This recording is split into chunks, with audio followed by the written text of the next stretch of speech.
Hola hola compañeros, hoy les voy a presentar la vida de Jorge Basadre. Jorge Basadre nació el 12 de febrero de 1903 en la heroica ciudad de Tacna y murió en Lima el 29 de junio de 1980 a los 77 años.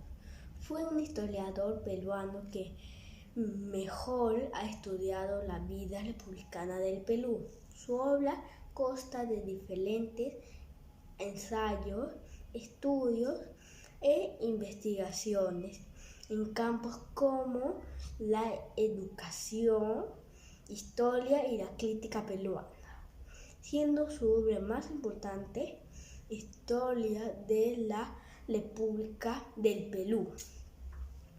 Jorge Basadre dijo: quienes únicamente se solazan con el pasado, ignoran que el Perú, el verdadero Perú, es todavía un problema.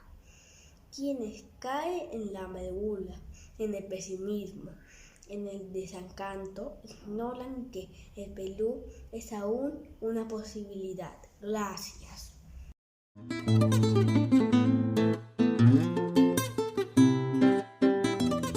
La vida de Jorge Basadre estuvo marcada por la pasión por el Perú. Un hecho fundamental fue quizás haber nacido en Tacna, cuando esta provincia se encontraba bajo el control de Chile.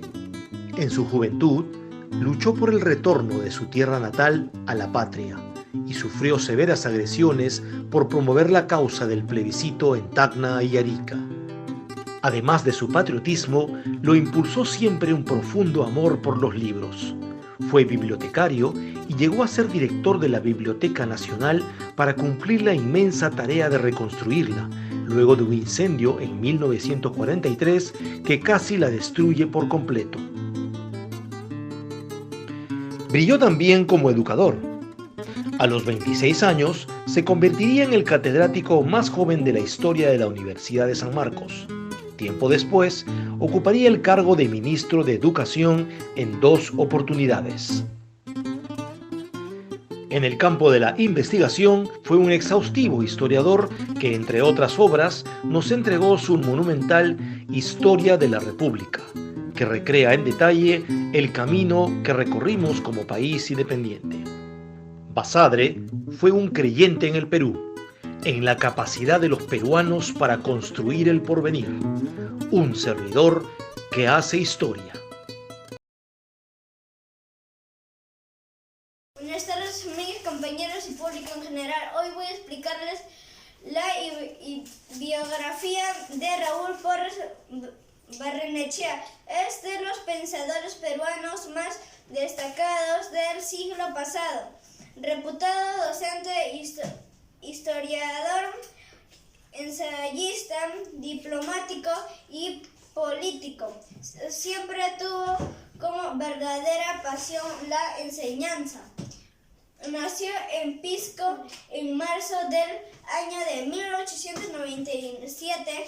Sus padres fueron doña Juana Barrenechea Raigada y don Guillermo Porras Osores. En 1912 ingresó a la Universidad Nacional Mayor de San Marcos, en la que obtuvo el doctorado en Historia, Letras y Filosofía.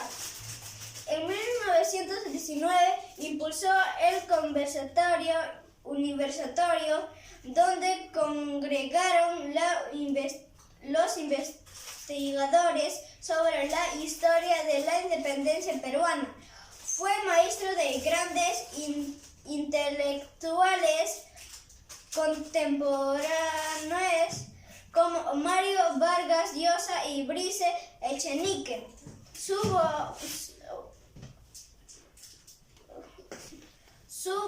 vocación docente y su amor por el conocimiento lo llevaron a estar frente a numerosos alumnos, dictando cátedra sobre la historia del Perú.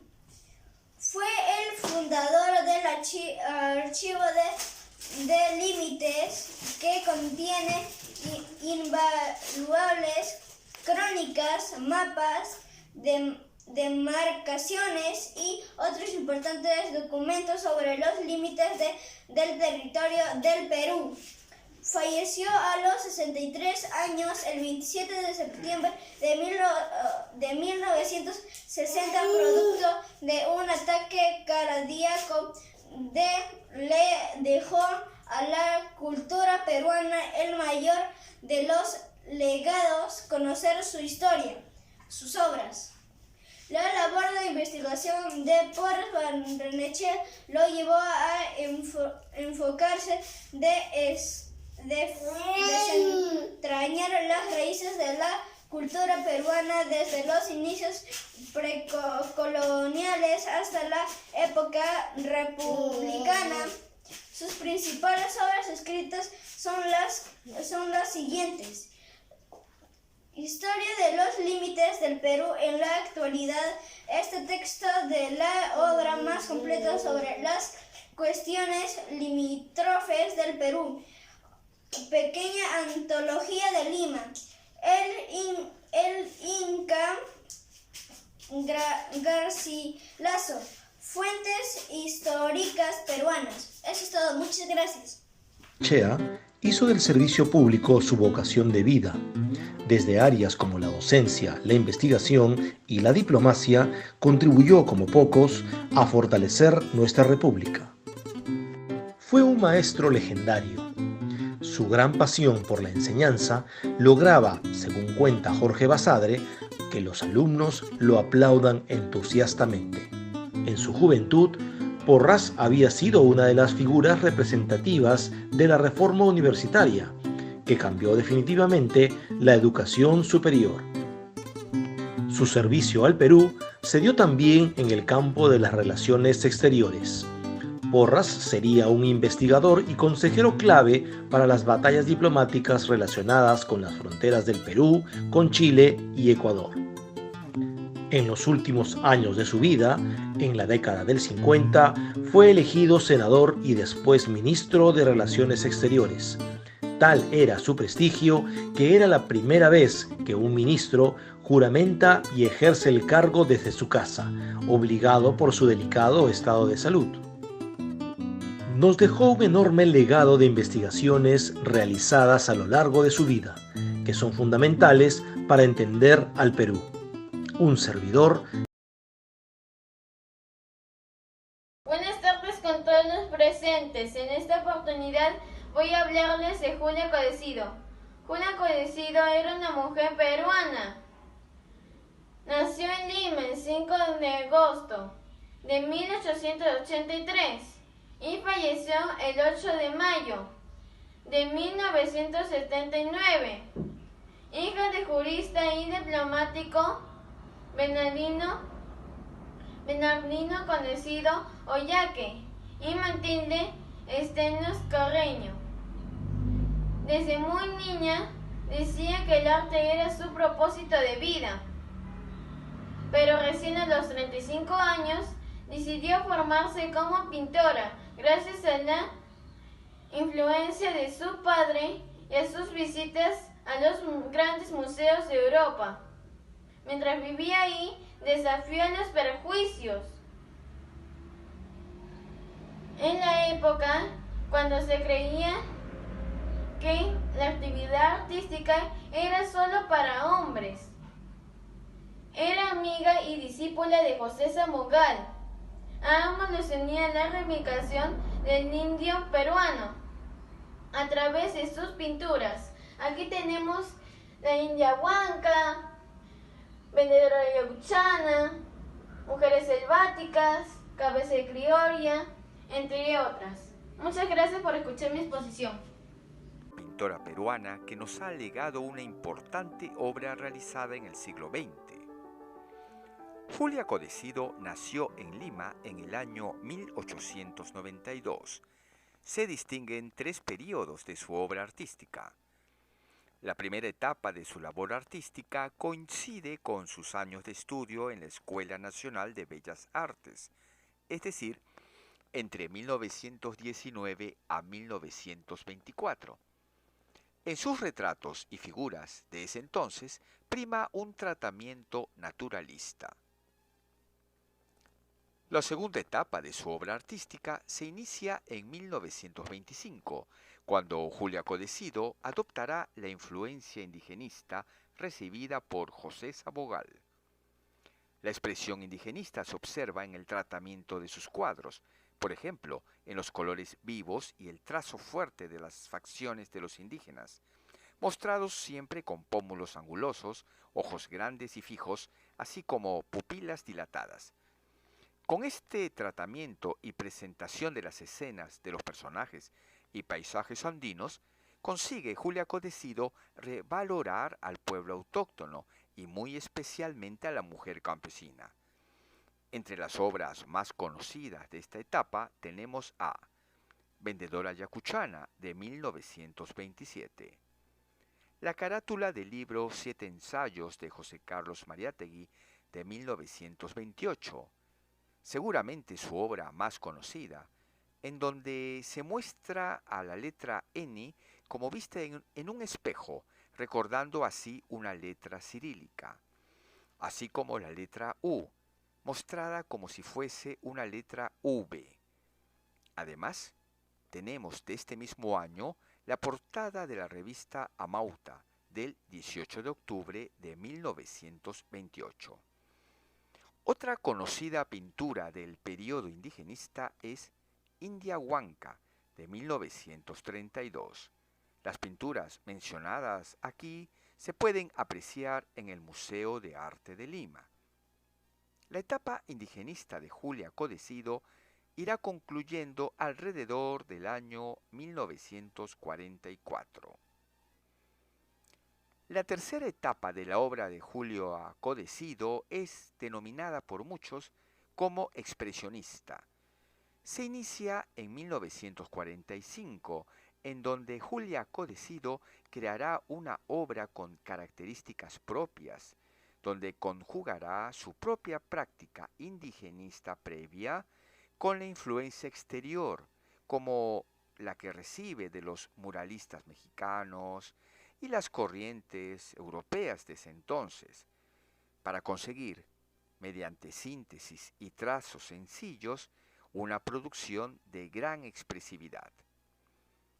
A este tercer y último periodo denominado expresionista pertenece, por ejemplo, las pinturas que podemos apreciar en el Museo de Arte de Lima, tales como Mujeres Selváticas, de 1949, Tres Jefes Indios, de 1953, Cristo de la Cruz Verde, de aproximadamente el año 1960. Soy la arqueóloga Rebeca Carrión. Nací en Lima en diciembre de 1907. Fui una de las primeras mujeres científicas peruanas. Extendí las investigaciones arqueológicas de mi maestro Julio C. Tello a una serie de nuevos descubrimientos. Además, fui la primera arqueóloga peruana nacida en Lima. También fui una de las primeras mujeres en ocupar una cátedra universitaria en el Perú, cargos tradicionalmente ocupados por hombres.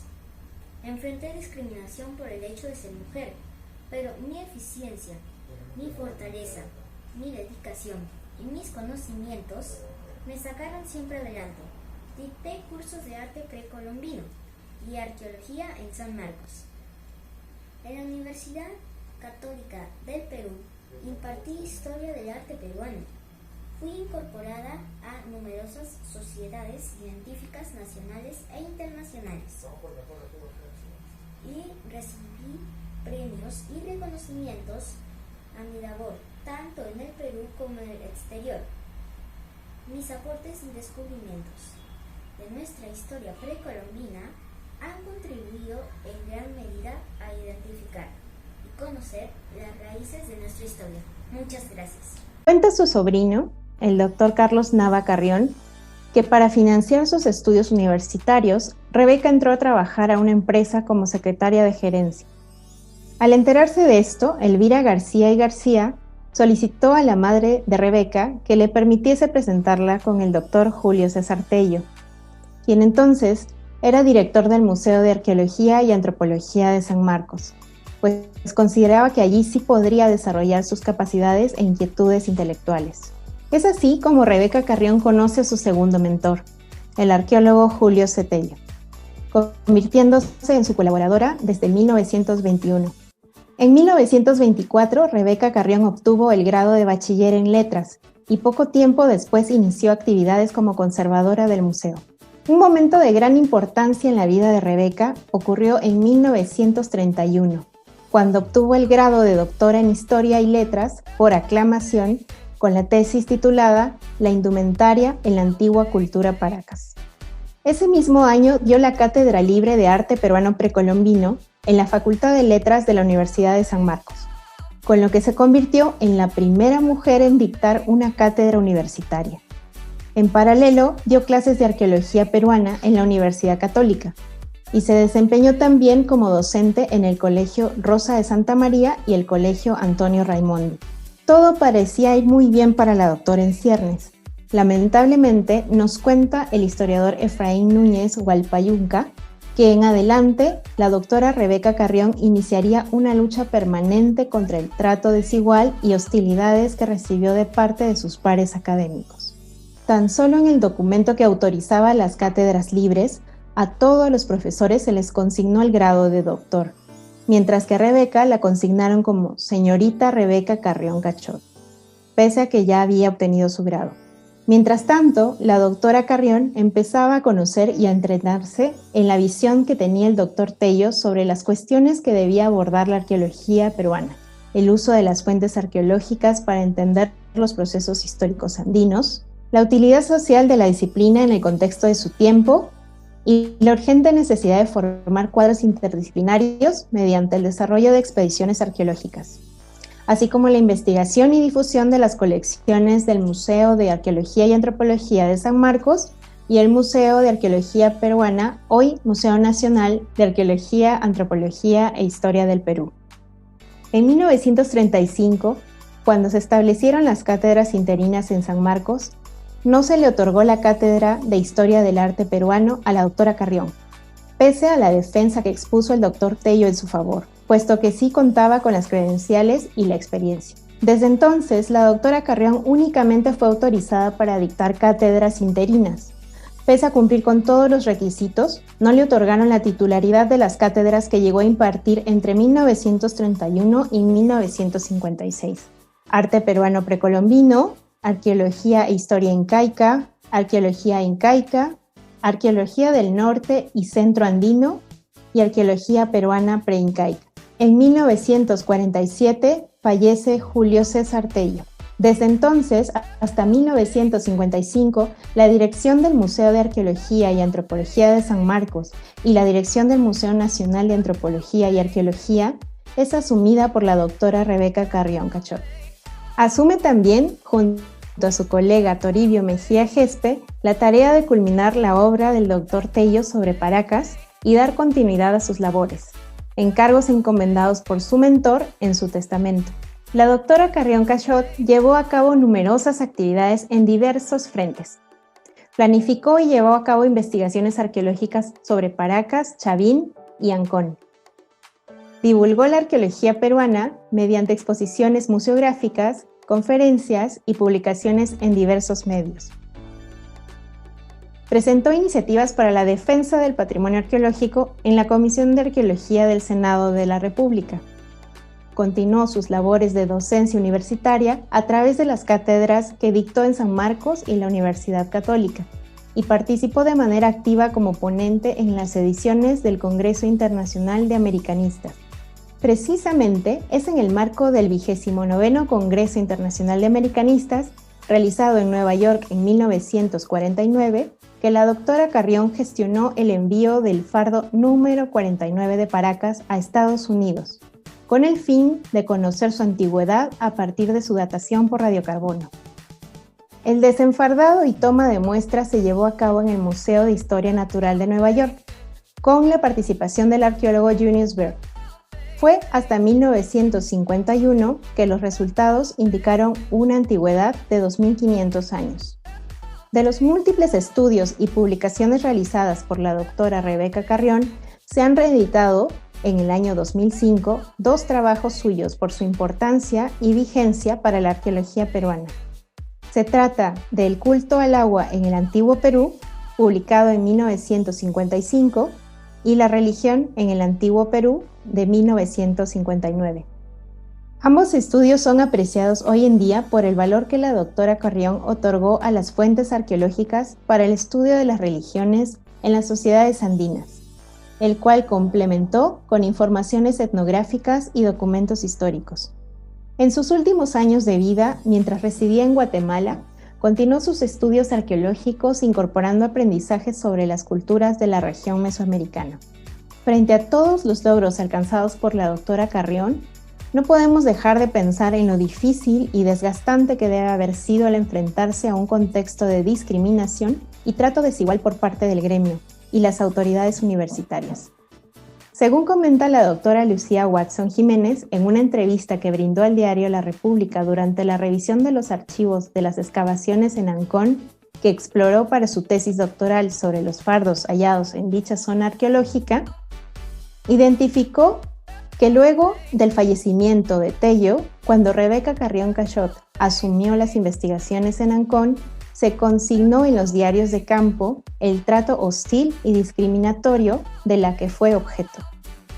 Ello queda como testimonio de las desigualdades y conductas que existen en la arqueología.